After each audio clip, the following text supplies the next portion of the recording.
시청자 여러분 안녕하십니까? 맨인 블랙 시즌2가 돌아왔습니다. 저는 진행을 맡은 이인수입니다. 오늘 처음 여러분 뵙게 돼서 영광입니다. 시즌1을 진행하신 맨인 블랙님 인기도 많으시고 진행도 잘하시고 우리 한 PD님과 손발도 잘 맞춰서 좋은 방송 만드셨는데 제가 또 바톤을 이어받게 되었습니다. 맨인 블랙 컨셉이 참 좋아요. 단어만 들어도 왠지 정감이 와닿지 않아요.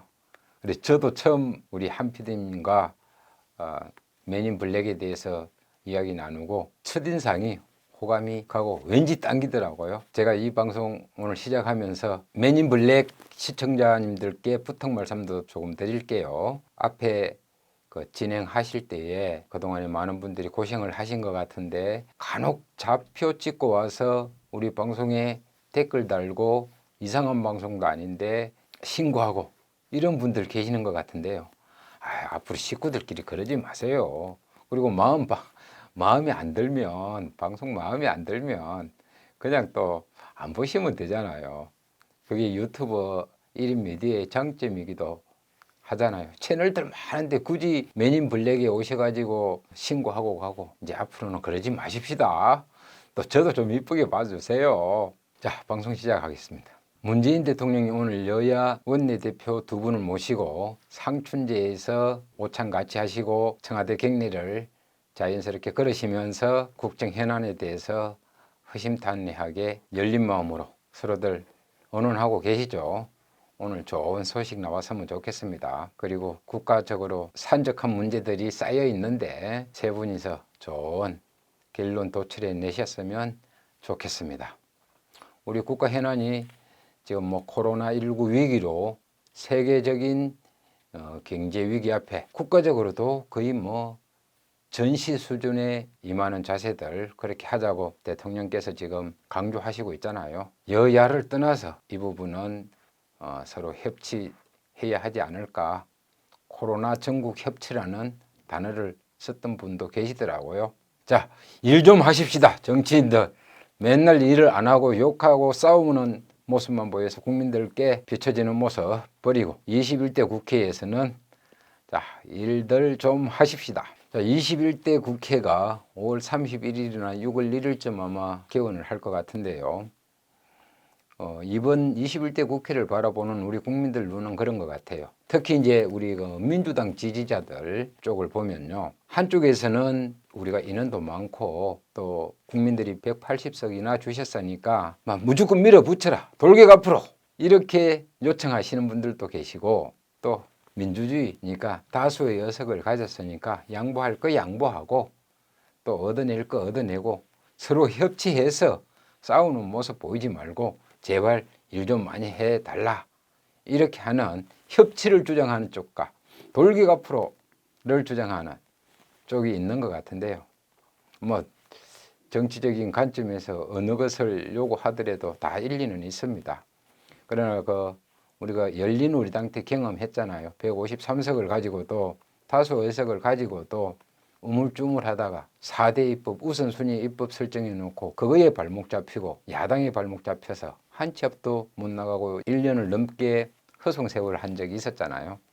그런 것들 반면 교사로 삼아서 자, 이번에는 밀어붙일 거 확실하게 밀어붙이고 협치할 거 확실하게, 그래서 국회가 싸우는 모습 대신에 쭉쭉쭉 밀고 나가면 좋겠다는 생각 저도 하고 우리 국민들도 다 같이 그렇게 생각한다는 거 이 방송 통해서 다시 한번 우리가 되짚어 봅니다. 자, 국회가 당장 해야 될 일 중에 코로나 극복을 위한 뉴딜 정책, 그린 뉴딜, 그리고 경제 회복, 공수처 설치, 검찰 개혁 등등 엄청나게 지금 밀려 있죠.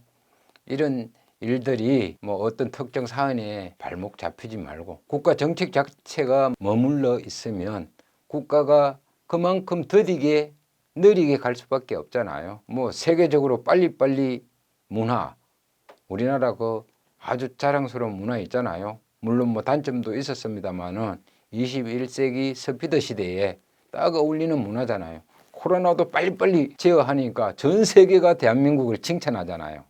얼마나 좋아요. 자, 국회도 개원하면 빨리빨리 싸우지 말고 현안들 처리하면서 국민에게 희망을 보여주는 국회가 되었으면 좋겠습니다. 자, 국회가 개원하면 또 대권 잠룡들이 대권 레이스를 본격적으로 펼치기 시작할 겁니다. 아마 국회 개원하면 이제 대권까지 2022년 3월 1일이 대통령 선거일이니까요. 불과 20개월도 안 남았잖아요. 그러면 또 국가의 많은 정치적 이슈들이 대권 레이스에 파묻힐 수도 있거든요. 그러면 정말 중요한 것들을 놓쳐서 그것도 피해가 국가에 그대로 돌아오고 우리 국민들에게 그대로 돌아오는 부분도 있을 수 있고 또 서로 대선 과정에서 갈등하게 되고 이념적으로 부딪힌다든지 후보자들별로 첨예하게 대립하다 보면 많은 부작용이 나타나요. 그 부작용들 꼴불견인 것도 있겠지만은 그건 둘째치고 많은 부분들이 지금 경제 위기를 극복하는 과정에 그만큼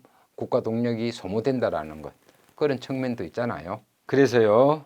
이번 코로나19 과정에 극복 과정에 우리 대통령과 그다음에 많은 분들이 국민들이 함께 극복하는 과정에 국가란 무엇인가 국가의 기능에 대해서도 이번에 한번 다시 느낄 수 있었잖아요. 저는 그래서 이번 참 코로나19 극복 과정에 많은 영웅들이 있다. 그 첫 번째 가장 제1 영웅은 누가 뭐니 해도 우리 국민들이죠. 한 사람 한 사람 다들 국가 정책에 잘 따라주고 사회적 거리두기도 열심히 해주고 외출 자제도 해주고 그런 부분들이 결국은 우리 국가가 세계적으로 코로나 위기를 극복하는 데 모범이 된 결과를 낳지 않았나 생각을 하고요. 자, 여러분들께 한번 질문해 볼게요. 이번 코로나 과정에 우리 국민들 빼고 누가 가장 영웅일까요? 저는 첫 번째로 우리 국민들을 빼고는 그래도 이 나라의 대통령인 문통이 제1 영웅이다. 그 어느 나라보다도 빨리 진단 키트 개발할 수 있게 하고 또 그게 코로나 잡는 데 결정적 역할을 했잖아요. 그렇게 대응할 수 있도록 공무원들 그리고 또 관계자들 많은 분들 기업 하시는 분들까지 협조해서 민관이 함께 협력해서 좋은 선례를 남기고 코로나도 빨리 잡고 이렇게 했던 분은 결국 우리 문통이 제일 영웅이다. 두 번째로 정은경 본부장을 뽑을 수 있지 않을까 싶어요. 그분요 처음에 코로나 터졌을 때 아주 깔끔하게 정장 입고 머리도 깔끔하게 단장해서 나오셨는데요. 코로나 터지고 날이 가면 갈수록 얼굴도 수척해지고 옷도 그 노란 잠바 작업복 공무원들 입는 작업복 그거 입고 나오고 머리도 시크디크 염색할 시간까지 없어가지고요. 어떤 기자가 물은 그 기사 나왔잖아요. 잠은 충분히 주무세요 하니까 네 1시간 이상은 잡니다. 야 1시간 자고 어떻게 살아요? 젊은 사람들도 하루에 1시간 자고 못 버티는데 하루 1시간 겨우 넘게 자고 버틴다는 거요. 하루 이틀 만에 끝나는 것도 아니고 정말 그리고 결과까지 좋은 결과까지 낳고 그분 정말 대단합니다. 정은경 질병관리본부 본부장님 진짜 영웅이십니다. 또 한 사람을 뽑으라면 여러분들 누구를 뽑을 수 있을까요? 저는 주저없이요 이재명 경기도지사 이분 훌륭합니다. 자 코로나 터졌을 때요 지금 세계적으로 칭찬받고 있고 전 세계가 따라하는 드라이브 스루 이야 이건 멋있잖아요. 원래 햄버거집 입구에서 차 타고 가면서 주문하면 한 바퀴 삥 돌아서 나갈 때 주문한 거 받아가는 그게 원래 드라이브 스루인데 이걸 코로나 방역의 진단 테스트 그 과정에 도입을 매칭을 한 거잖아요. 어느 분이 이걸 이렇게 하자라고 했는지 모르지만 지도자라는 국가의 리더라는 분들은 결정적으로 많은 취사 선택할 수 있는 정보 중에서 어느 걸 뽑아서 쓰느냐 그걸 빨리 쓰느냐 효과적인 걸 누가 그렇게 먼저 가져갈 수 있느냐 니은니은 늦게 갈 거냐 천천히 가느냐 이런 차이인 거잖아요. 이럴 때 우리 이재명 지사 드라이브 스루 국가에 제안해서 전 국민들에게 방역할 수 있도록 했죠. 또 재난지원금 얼마나 빨리 신속하게 지원했어요. 경제가 어려워지니까 서민들이 일단 죽잖아요. 서민들이 못 살겠다고 하고 소상공인들 얼마나 어려워집니까? 온 국가 경제가 얼어붙을 때에 그거 빨리 풀어서 그 어느 광역시보다 빨리 풀어서 코로나 극복할 수 있도록 그 경제 위기도 극복할 수 있도록 했잖아요.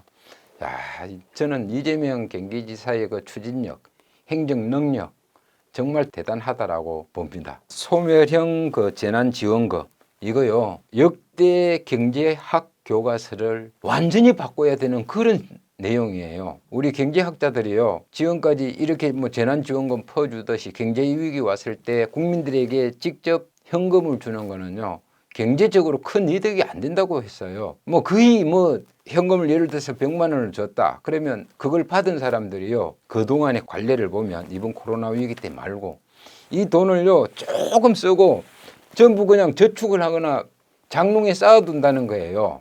세계적으로 그랬다는 거예요. 그런데 우리 그 이재명 경기도지사는 그러면 어떻게 이걸 실물 경제에 실제 경제에 도움이 되도록 돈을 쓰게끔 할 거냐 그 방법을 고민해서 연구 끝에 소멸형 재난지원금 지급 그러니까 이 소멸형이라는 거 그런 거잖아요. 기간을 딱 정해서 그때까지 쓰면 그 재난지원금 받은 분한테 이익이 되는 거고 안 쓰면 지방정부가 다시 가져가는 것 경기도가 다시 가져가는 것 3개월 시간 딱 정해서 그렇게 하니까 한 달 만에 벌써 경기도 전체 2조 5천억인가 재난지원금 나눠드렸는데 그걸 한 달에 한 8천억 9천억 가까이 썼다는 거잖아요. 엄청나게 쓴 거예요. 세계 경제학자들이 그동안에 통계 내놓은 것보다 몇십 배가 높은 거예요. 그거 우리 신문 기사고 텔레비전에서 막 나오잖아요. 여러분들 관심 있으면 찾으면 금방 나오는 거예요. 근데 그게 그렇게 정말 대단한 거예요. 그냥 신문 몇 줄 나왔다. 그랬나 보네 하고 넘어가는 그런 성질이 아니고요. 대학에서 가르치는 모든 경제학 교과서를 다 바꿔야 돼요. 그 정도로 이번에 이재명 경기도지사의 소멸형 재난지원금 부분에 대해서는 경제에 나타나는 효과가 그만큼 크다라는 거죠. 이런 거는 근데요 왜 그렇게 그 이재명 지사가 직접 말하지 않아도 전문가들이 이야기해 줘야 되는 거잖아요. 잘한 건 잘했다 못한 건 못했다 이래야 되는데요 잘해도 물에 물 탄다 술에 술 탄다 그 못한 게 있으면 뭐가 못하네 뭐가 못하네 뭐 지적질만 하고 맨날 흉이나 보고 그러잖아요. 아 이거 참 우리 기자님들 왜 그러세요? 기자님들도 좀 반성해 주세요. 막 욕 나오려고 그래요. 막 심할 때는.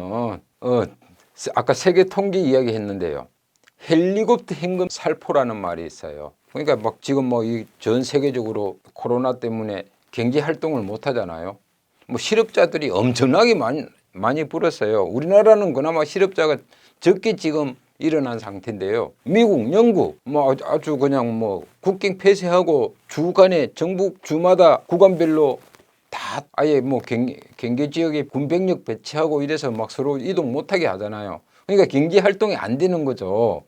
그러면 미국, 영국 이런 사람들 뭐 먹고 살아요? 우리나라하고 좀 다르게요. 미국 같은 경우는 월급을 주는 게 아니라 주 단위로 월급을 쪼개서 주잖아요. 한 주라도 안 주면 이분들은 금방 굶게 되는 거예요. 길거리에 나앉아도 앉을 길거리도 없어요. 그러니까 막 이 실업자가 폭등하니까 그거 해결하려고 행정부에서 현금을 막 나눠주잖아요.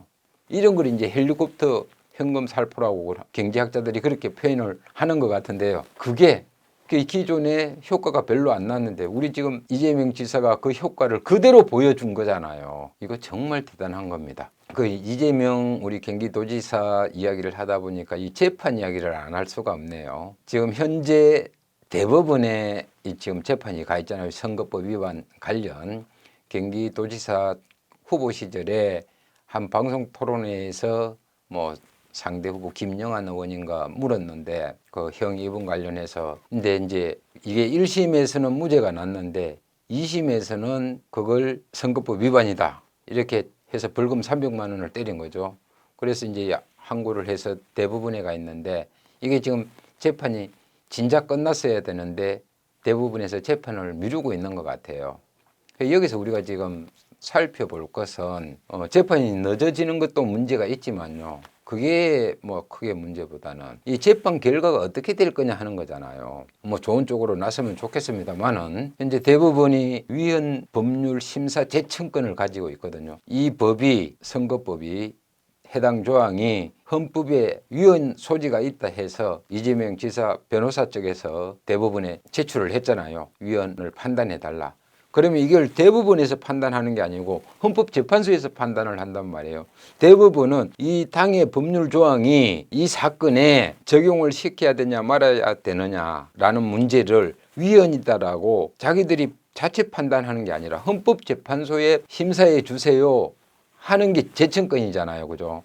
이 재청권을 그냥 의무적으로 무조건 해야 되는 게 아니라 대법원이 판단할 때 기각할 수도 있다라는 거죠. 그러니까 그게 재량이거든요. 대부분의 재량. 그러면 위헌 심사를 하지 않고도 대부분에서 그냥 이 사건을 판결을 할 수가 있는 거예요. 자, 2심 너희들이 틀렸으니 파기환송해서 돌려보내니까 다시 이거 무죄 취지로 해라. 이렇게 돌려보낼 수도 있고요. 아니 이건 2심에서 적절하게 판단했다.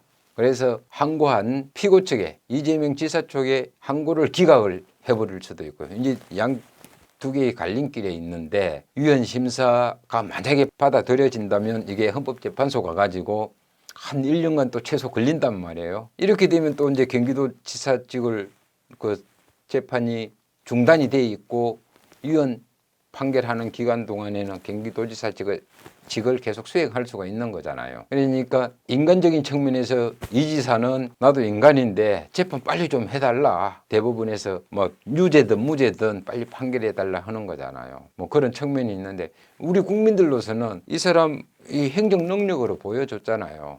얼만큼 지도자로서 우리 국가에 필요한 사람인가. 이런 사람을 국가의 자산으로 인적 자산으로 봐야 되는데 이런 사람을 대법원에서 지금 정치 생명을 살릴 거냐 죽일 거냐 칼자루를 쥐고 있는 그런 한편의 판결이거든요. 자, 이게 뭐 늦어지면 불리하냐 이재명 지사한테 오히려 뭐 위헌 심판이 받아들여지고 이러면 더 유리한 거 아니냐 아니고 대부분에서 선고를 늦게 하면 유리한 거냐 불리한 거냐 뭐 사회적으로 많은 말들이 있는데요. 어쨌든 법에서는 선거법 6개월, 3개월, 1심은 6개월, 2심은 3개월, 3심도 3개월 해서 무조건 다른 재판보다 우선적으로 딱 기간 안에 처리하도록 되어 있잖아요. 대부분이 지금 그걸 안 하고 있는 거 아니에요. 그런 측면에서는 대부분도 빨리빨리 좀 하십시다. 대법관님들 양성태처럼 결과 저 위에서 오다 받아갖고 하려고 하지 말고요. 그래서 제가 또 하나 살펴봤어요. 이게 이제 무죄가 나올 거냐 유죄가 나올 거냐. 지금 이 사건의 사회적 환경, 이재명 지사 선거법 위반 사건의 사회적 환경을 이렇게 한번 보면요. 지금 법무부 장관이 추미애 장관이잖아요. 민주당 이전 당대표. 이분이요. 이재명 경기도지사 후보 시절에 지지 연설을 하러 가요. 그 지지 연설을 하러 가는데 막 그 이 지사 지지한다고 지지 연설한다고 이상한 아주 상시호자는 안 들어갔지만 상 소리까지 섞어가면서 뭐 거추한 입 뭐 어쩌고 뭐 이런 표현까지 써가면서 당시 추 대표를 비난을 했더라고요. 그런데 그때 추 대표가 하신 말씀이요. 지지 연설을 하면서 이재명 지사는 행정 능력으로 그걸 보여준다. 이런 말을 하셔요. 그리고 이제 당선됐잖아요. 당선되고 나서 이 지사 그동안 보여준 그 행정 능력 정말 멋지잖아요. 이 코로나 사태도 아까 드라이브 스루도 했고 또 이 재난지원금 이 빨리 풀어가지고 효과 금방 나타나도록 했고요. 이만큼 우리 이재명 지사가 능력 있는 지도자라는 거 아닙니까? 저는 그래서 우리 그 민주당에 있는 정치 지도자들 보면요.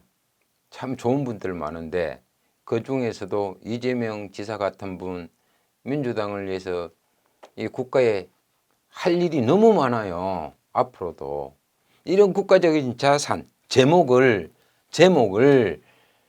사법부가 정치 생명을 끊어놓는다 그러면 또 이 또한 안타까운 일이거든요. 이런 부분에 있어서는 사법부가 빨리 재판 더 미루지 말고 결론 내려주시면 좋겠어요. 해외 사례, 특히 이제 미국을 보면 대통령 중심제 국가잖아요. 우리가 대통령 중심제 국가의 법을 참고할 만한 데가 별로 없어요. 미국을 보면 미국이 이제 대통령 중심제 국가잖아요. 여기에서 지금 이재명 지사의 그 선거법 위반 사건과 비슷한 판례가 하나 있어서 보니까요. 판례라는 게 그거잖아요. 뭐 법으로 이미 재판해서 정해진 보이지 않는 법 같은 거. 그 판례를 보니까 2012년에 미 연방법원에서 알바레즈 사건이라는 걸 판결하면서 이 이재명 사건 같은 경우에 표현의 자유다라고 한 것 같아요. 이거 아마 국내에도 뭐 그 한겨레 신문인가요? 예, 아마 설명해 놓은 거 있던데 관심 있는 분들 한번 살펴보시고요. 뭐 제가 이 말씀드리는 핵심은 뭐냐면요. 우리가 허위 사실이라고 해도 상대방을 비방하거나 나의 뭐 어떤 걸 대중한테 크게 표에 선거에 당락을 좌우할 만한 그런 거짓이 아니고 내 개인적인 부분에 약간의 거짓이 있다고 해도 이거는 사람의 인간이면 누구나 누리는 헌법의 기본권의 표현의 자유라는 거예요. 그렇기 때문에 이게 선거법에 위반되는 게 아니다.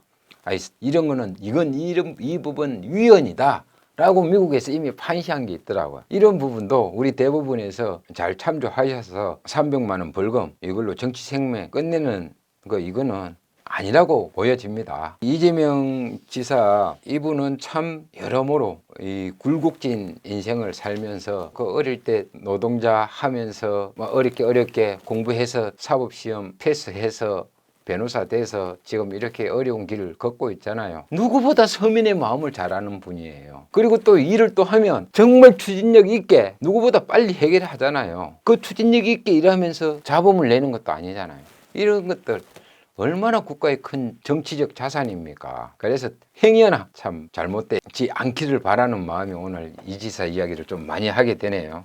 예로부터 이 전쟁을 하면요. 철칙이 하나 있어요. 전쟁 중에는 장수를 교체하지 않는다. 우리 지금 코로나로 전 세계가 싸우고 있잖아요. 그리고 우리 국가도요. 최고 대장은 대통령, 그 다음에 사령관들은 다 광역 시도지사 아니겠어요? 이 전쟁 중에 그 장군을 바꾸면 누가 지금 하겠어요? 그런 측면에서도 이 지사 지금 심사숙고해서 대법원에서 판결해 주기를 바라는 마음입니다. 제가 몇 가지 꼭 하고 싶은 이야기가 있었는데 최근에 우리 이 지사 대통령 후보 지지율이 14% 정도만 넘었다 하는 한국갤럽 조사가 있었나 봐요. 아마 그 1위 이낙연 총리하고는 차이가 좀 꽤 나는 것 같은데 정치라는 거는요. 누가 후보가 될지 몰라요. 갈 때까지 가봐야 돼요. 이해창 후보는요. 대세론으로 2번 연속 대통령 선거 나와서 떨어졌잖아요. 이런 것들이 한 치 앞을 내다볼 수 없는 게 한편으로는 정치예요. 또 어떻게 보면요. 노련한 분들은 며칠 후에면 또는 몇 달 후에는 대충 이렇게 정치가 전개되겠다. 이렇게 앞을 내다보는 분들도 계시죠. 그렇지만 대선 후보 관련해서 지지율이 14%인데요. 14%인데요. 노무현 대통령 후보는 단 2점 몇 프로, 3%도 안 되는 지지율로 출발을 했잖아요. 그때는요. 아무도 무슨 인기는 좋지만 사람은 좋고 50충문에 스타고 그래서 후보 가면 되지만 아직 정치 경력 더 쌓아야 된다. 이런 거였거든요. 근데 3%의 노무현 후보가 대통령 후보가 되잖아요. 경선에 이겨서. 그리고 본선에서도 또 이겨서 대통령이 되고요. 그래서 저는 꼭 이재명 지사가 다음 대통령이 된다 이런 말을 하는 게 아니고 정치가 어떻게 바뀔지 모르니 지지자들도 열심히 또 지금도 이 지사가 위기에 있을 때 이렇게 또 지지해주고 함께 꿈꾸고 그리 해야 되지 않을까 저는 그런 생각도 해봅니다. 그래서 지금 이재명 지사 지지자들께서 어떻게 하는지 참 모르겠어요.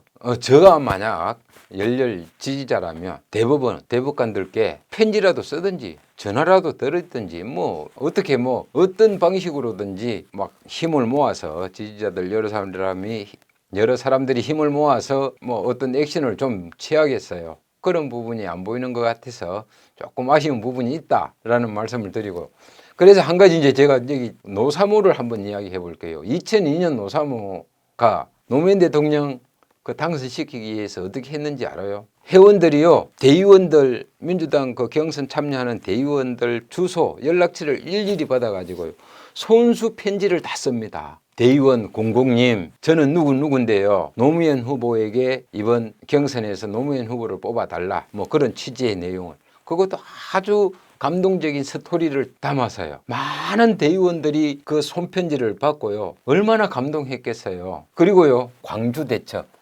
경선을 당시에 광주 대첩이라고 불렀는데요. 심지어 노사모 회원들이요, 일주일 전에, 며칠 전에 이렇게 가서 광주에 가서 일일이 그 대의원들 찾아뵙기도 하고요. 지금 같으면 뭐 귀찮아 할 정도로 그런 부분도 있고, 어떤 분은요 3일 동안 내내 그 금남로 한가운데 거기서요.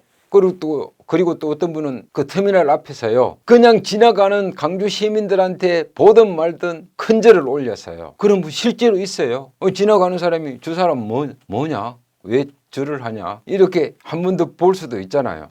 그러면 그 사람 가서면은요, 노무현을 사랑하는 사람들의 모임 또는 노사모 이걸 딱 박는 거야. 아, 그러면 시민들이 노무현 후보를 지지해 달라는 것보다 이런 거 아니겠어요? 그게 광주 시민 전체에게 감동을 준 거예요. 그리고 그게 경선에서 결국 광주 대첩에서 노무현 대통령 후보가 1위를 한 그것도 보이지 않는 숨은 이야기인 거예요. 아시는 분들은 다 아시죠? 제가 노사모를 지금 언급하는 이유는 많은 부분에서 좀 이재명 지사 지지자들 분께서 좀 참조할 내용이 아닌가.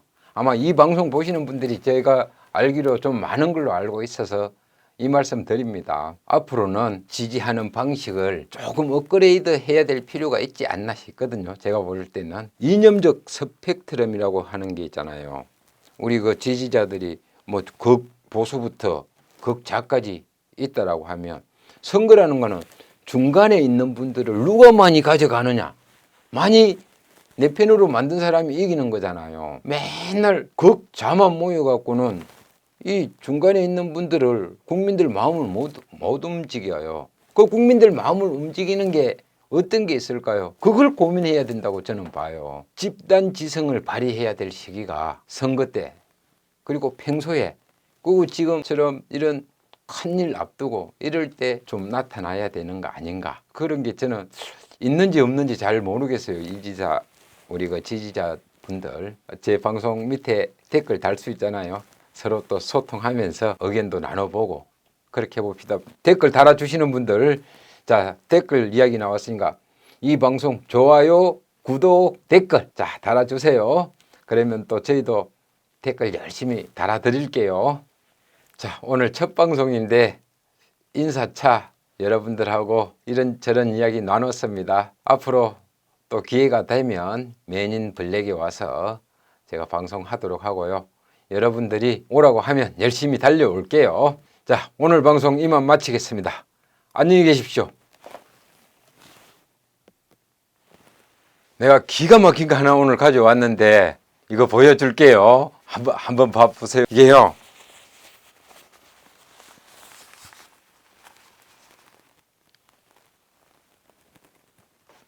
이게 뭐냐면요, 얼마 전에요, 3월 아마 중순쯤인 것 같은데 미국 트럼프 대통령의 재선 캐치프레이즈예요. 캠페인 슬로건인데요, 이게 잘못됐다라는 거예요. 어느 방송의 앵커가요, 지금 Keep America Great, 위대한 미국을 위대하게라는 슬로건인데, 이게 미국을 위대하게가 아니라 이 슬로건을 미국을 한국처럼 위대하게 라는 슬로건으로 바꿔야 된다는 거 아니겠어요? 제 이야기가 아니고 그 앵커 이야기가요. 그래서 이게 제가 작년 추석 무렵에 백악관 앞에 갈 일이 있어서 그때 가서 그 한국인을 뵀는데 이걸 팔고 계시더라고요. 그래서 이걸 사왔는데 오늘 생각이 나서 뭐 이것저것 찾다 보니까 이게 나와서 기가 막히죠. 이걸 여러분들께 오늘 보여드립니다. 자, 이거요, 혹시 이게 필요하신 분요, 뭐 트럼프 별로들 안 좋아하지만 정치적으로 이런 그 수집하는 분들 계시거든요. 이것도 한 10년, 20년 두면요, 경매 붙이면 몇십만 원 될 수도 있거든요. 자, 우리 시청자들 중에서 추첨해서 이거 하나밖에 없어요. 추첨해서 드릴까요? 아니면 그냥 PD님 드릴까요? 여자분만. 아, 우리 PD님이 나 여자 좋아해. 추첨해서 여자분만 드린대요. 자, 여자분들 이거 먼저 신청해 보세요. 주인 되실 수 있어요. 자, 미국을 위대하게가 아니고 미국을 한국처럼 위대하게, 트럼프의 선거 슬로건입니다. 감사합니다.